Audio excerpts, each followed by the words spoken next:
의원님이 윤석열 전 대통령과 사법연수 동기고, 연수원 예, 동기고 또 30년간 검찰에서 이른바 한솥밥을 드신 사이잖아요.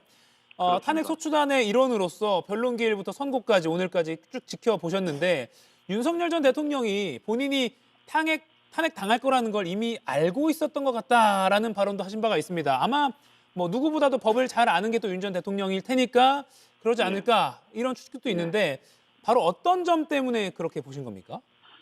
제가 그 3회 변론기일부터 윤석열 용산 대통령이 출석을 했는데 예.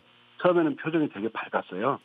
그리고 저 이렇게 가까이서 보면 눈도 마주치기도 하고 그랬는데 점점 이제 눈을 내미는 횟수가 많아지고 또 이제 그 아무래도 법률 전문가이기 때문에 이게 헌법상 개업 요건이 되는지 안 되는지 알 거 아닙니까? 예. 그런데 이제 중간에 보면 말을 하다가 예를 들어서 선관위 내가 군대를 보냈으면라든가 또는 이런 횡설수설 해가는 횟수가 더 늘어가는 겁니다. 이것은 무슨 얘기냐? 본인도 된다. 이것이 파면에 중대한 헌법 위반에 해당한다는 걸 알고 있는 겁니다. 아, 그렇기 네. 때문에 그걸 계속 변명을 하려 보니까 말이 꼬이고 횡설수설 되는 거죠. 아, 법조인들은 자신 있으면 횡설수설 안 씁니다. 그렇군요. 그래서 말이 많긴 하지만 이번엔 특별히 더 실수를 많이 한 걸로 봐서 본인도 충분히 헌법상 헌법상 요건에 해당되지 않는다. 그래서 이거는 파면 되겠구나라는 것을 깨달았던 것 같고요. 그 변론 횟수가 거듭될수록 그걸 느끼는 모양새였습니다. 얼굴 표정이 보입니다. 네, 그렇군요. 잠깐 이성윤 의원에게 아까 물어봤던 것 중에 하나가요. 윤 대통령도 누구보다 수사를 많이 했고 법률 전문가이지 않습니까? 그러면 11번의 변론을 자기를 방어하면서 스스로도 이거 말이 꼬인다. 뭐 이런 느낌을 받았다고 보십니까? 글쎄요, 뭐 저도 변론 전 과정을 예. 동영상을 통해서 다 지켜봤는데요. 네. 대부분 대통령의 주장 내용이나 발언 내용을 보면 네. 객관적인 사실과는 상당히 거리가 멀거나 예. 합리적으로 좀 해석되기 어려운 그런 주장들이 많아서 사실상 그 사실을 왜곡하거나 사실을 바꾸려는 네. 그런 주장들이 좀 많았습니다. 그래서 상당히 좀 실망스러웠던 적이 많이 있었습니다. 예. 왜냐하면 이미 지금 전 국민이 실황 중계로 봤는데 뭐 대표적인 게 계몽령 아니겠습니까? 사실 탄핵 심판의 그 엄중함과 신성함에 비춰봐서 대통령이 심판정에서 일반 국민들이 전혀 납득할 수 없는 그런 주장을 할 때 더 네. 참담한 심정을 금할 수 없었다라고 생각이 되고요. 뭐 대통령실이 많이 그런 주장을 했지만 오늘 탄핵 심판 결정문을 보면 네. 대통령 측이 주장한 내용이 거의 받아들여지지 않았고 실제 사실관계 확정에 있어서도 대통령 측이 주장한 내용은 거의 찾아보기 어려울 정도다라는 예.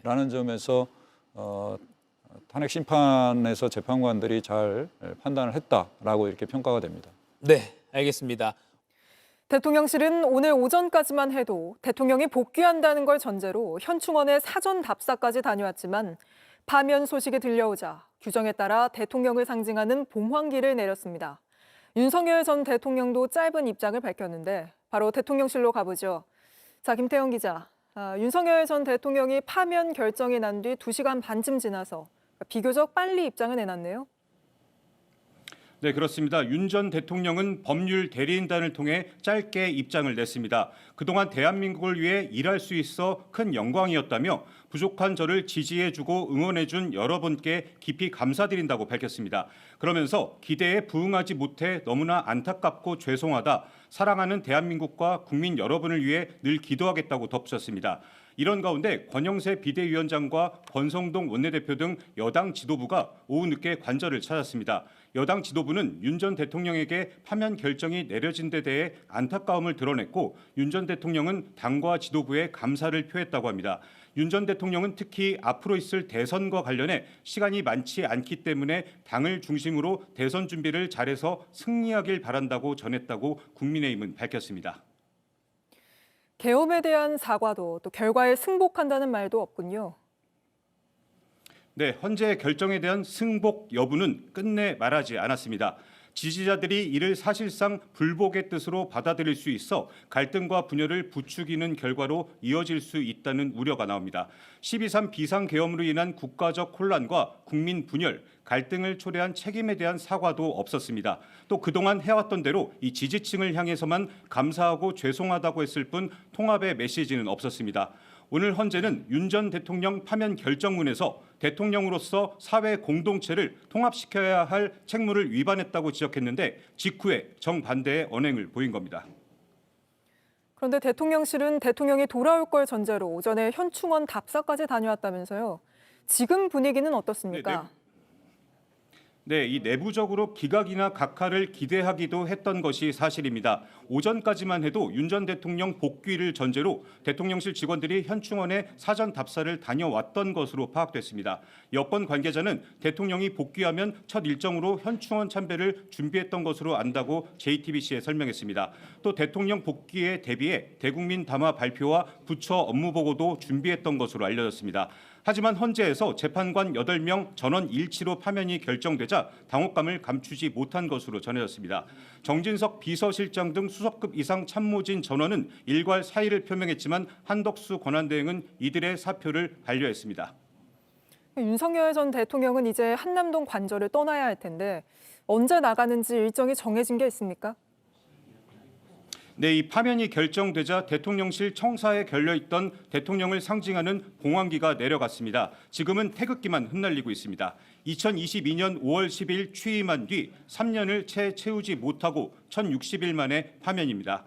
박근혜 전 대통령의 경우 삼성동 사저가 준비되지 않아 이틀이 지나서야 청와대를 떠났습니다. 반면 윤 전 대통령이 살던 서초동 사저는 대통령 임기 초반에도 거주했던 만큼 관리가 되어 있는 편이어서 입주가 좀 더 빠를 것이란 관측이 나옵니다. 대통령실과 경호처 주변에선 주말을 넘기진 않을 것이란 얘기가 나오고 있습니다. 지금까지 용산 대통령실에서 JTBC 김태영입니다.